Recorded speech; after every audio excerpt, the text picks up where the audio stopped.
today. Hello, and thanks for joining us. I'm Elaine Reyes in Washington, D.C.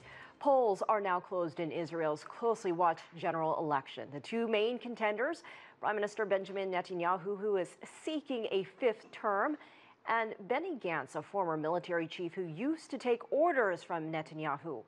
Early exit polls say the two are neck and neck, and although they portray themselves as starkly different candidates, they are not that far apart when it comes to foreign policy. CGTN's Gerald Tan explains. Small in size, but with considerable influence, Israel is a formidable player on the world stage. The victor of Tuesday's snap elections will further shape the Jewish state's complex foreign policy.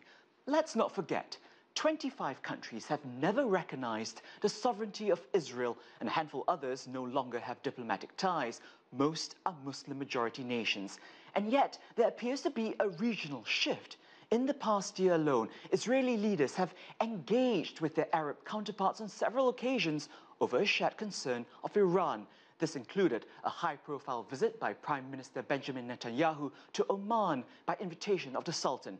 Also deepening relations with China.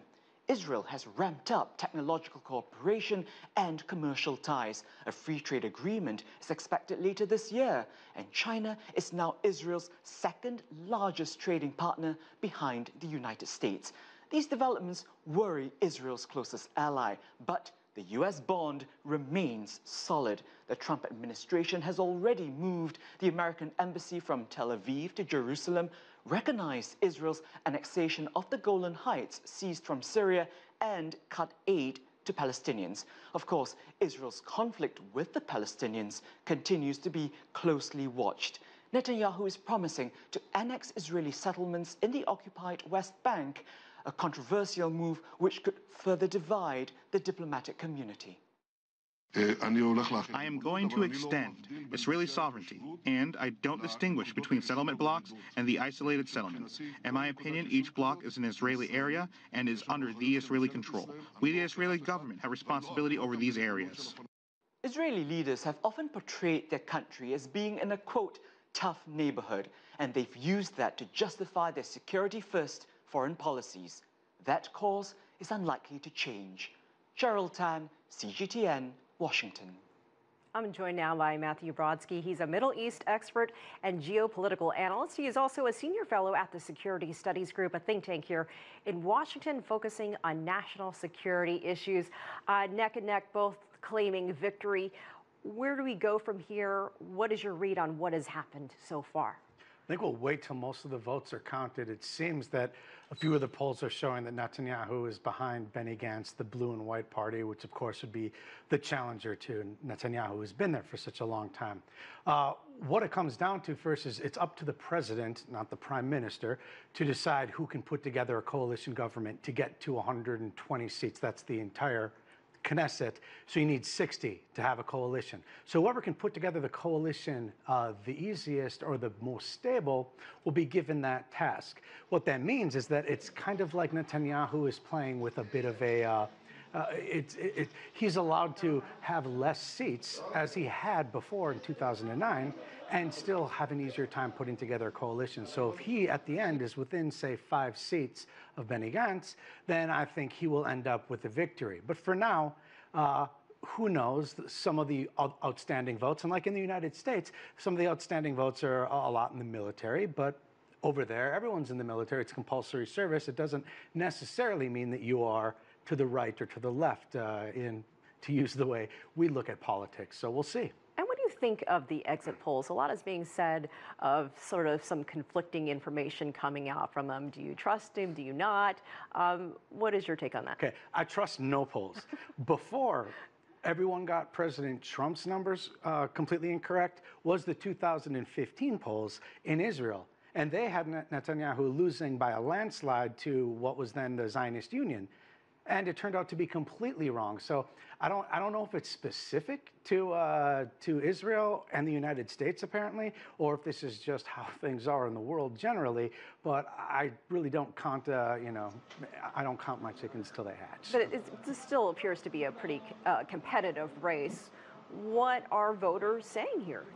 I think, look, there's no doubt that this is a referendum on Netanyahu and his prime ministership, but not in a way that it's, say, in the United States, it would be a choice between a Republican or a Democrat, and so vastly different policies.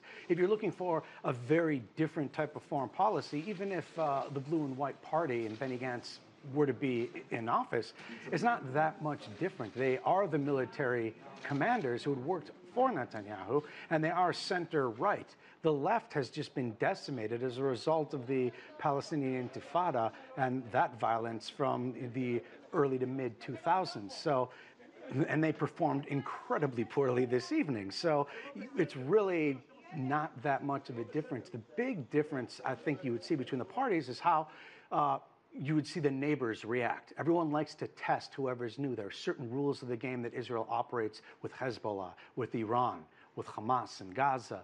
So whoever comes next might think that they inherit those rules, but the people on the other side might say, well, we're going to test that. And that's happened in the past. How much of what we've seen with Netanyahu outside of Israel, with what has happened with the United States and Donald Trump, and some of the things he's done recently, meeting with Putin, what kind of impact has that had, if any, on this election? I think it has a major impact, and if he wins, hopefully he will say that. I mean, I'm sure he'll point to that. But there's no doubt that, you know, he does live, Israel is, as is said, in a tough neighborhood. Now, the fact is, in Syria, he's had to deal with the president here, who's had differing policies and has been quite good for him on some aspects and less so on others. Still a far improvement over what was previously, from his perspective.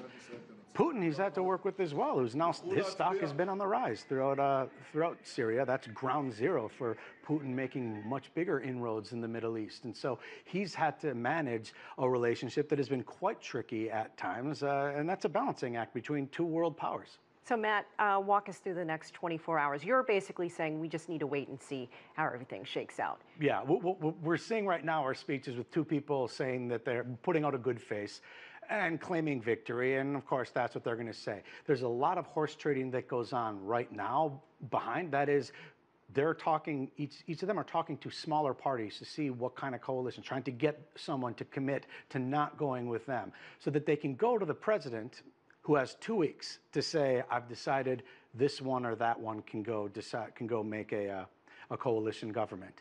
But this could, in theory, go on for a month. That's how the rules are there. But just patience, and this happens all the time. You have to wait for all the votes to be counted, and then we'll see. But there'll be house trading. And if you had to call it right now? Yeah, I don't get in the prediction game. I mean, you know, it could end up for Netanyahu. That's where the smart money was beforehand. But as I've said before, the smart money has been wrong as frequently as it's right. So who knows? Matthew Brodsky, thank you so much. Appreciate it. Always a pleasure. In Syria, a U.S.-led coalition